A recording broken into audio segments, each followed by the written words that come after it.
ছেলে বলছে বাবাকে, তুমি একটা অপদার্থ বাবা, যে তোমার বাবা হওয়ার যোগ্যতা নেই।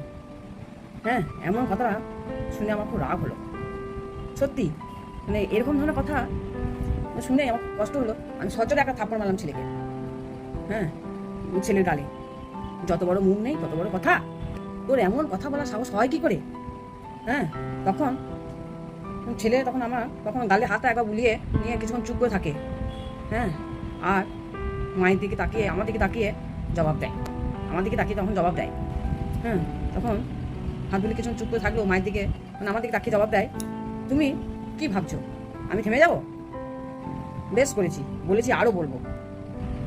তখন আমি মেজাজ হারিয়ে ছেলের গায়ে হাত তোলার জন্য দ্বিতীয়বার উদ্যত হলাম। তখন আমার স্বামী আমাকে আটকে দেয়, শান্ত করে দেয়।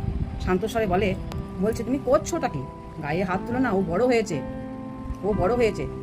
বলুন, ছেলে বড় হয়েছে বলে সে বাবা মাকে যা বলবে তাই সেটাই মেনে নিতে হবে? না, তাকে কিছু মানে উত্তর দেওয়া দরকার আছে, বলার দরকার আছে, মারের দরকার আছে, তা নাহলে কিন্তু এইভাবে বেড়ে যাবে। হ্যাঁ, আমার স্বামী বলছে বড় হয়েছে তো। আমি তখন আমার স্বামীকে বলছি, বড় হয়েছে তো কি হয়েছে? আমাকে আটকাতে পারবে না, ও আমাকে আটকাতে পারবে না। ওর কথা বলার স্পর্ধা থেকে আমি অবাক হয়ে যাচ্ছি। আমাকেও আটকাতে পারবে না। আমি কথা বলার স্পর্ধা থেকে আমি অবাক হয়ে যাচ্ছি। ও দিনের পর দিন উচ্ছৃঙ্খল হয়ে উঠছে। এর আগে আমি ওকে বললাম, তুই তোর বাবার কাছে আগে ক্ষমা চা, ছেলে বলছে পারবো না। আমি তো কিছু ভুল বলিনি। পাশে আমার দেওর বসেছিল। হ্যাঁ, আমার দেওর আমার পাশেই বসেছিল। হ্যাঁ, আমি তো কিছু ভুল বলিনি। আমাকে বলছে, হ্যাঁ আমি তো কিছু ভুল বলিনি। হ্যাঁ, আমার কাকু তো চাকরি করে। হ্যাঁ, সে তো তার আমার মানে কি বলবো, সে তো মানে আমার বরের আর দেওরের মানে এতই মিল, খুব কাছে।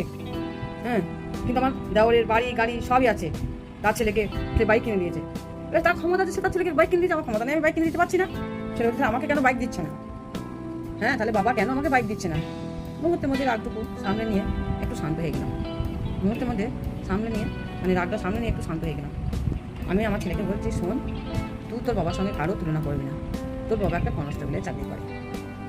তুই তোর বাবার সঙ্গে কারো তুলনা করবি না। তোর বাবা একটা সামান্য কনস্টেবলের চাকরি, অফিসার তো নয়। বোঝার চেষ্টা কর। তুই সকাল সকাল এই বাজে কথাগুলো যদি না বলতিস না, তাহলে তোর গায়ে হাতটা আমি তুলতাম না। বড় হচ্ছিস, তোকে বুঝতে হবে। হ্যাঁ, আমরা সাধারণ মধ্যবিত্ত ঘরের মানুষ। আমাদের এত বাহাদুরি করলে চলে না। হ্যাঁ, তুই তোর কাকুর ছেলের সাথে তুলনা করিস না, তাহলে তোর তো চলবে? বল, আমাদের চলবে না। শোনো মা, তুমি আমাকে, আমার ছেলে বলছি, শোনো মা তুমি তাহলে বাবাকে বলে দিও, বাবা যেন কাকুর সাথে না মেশে।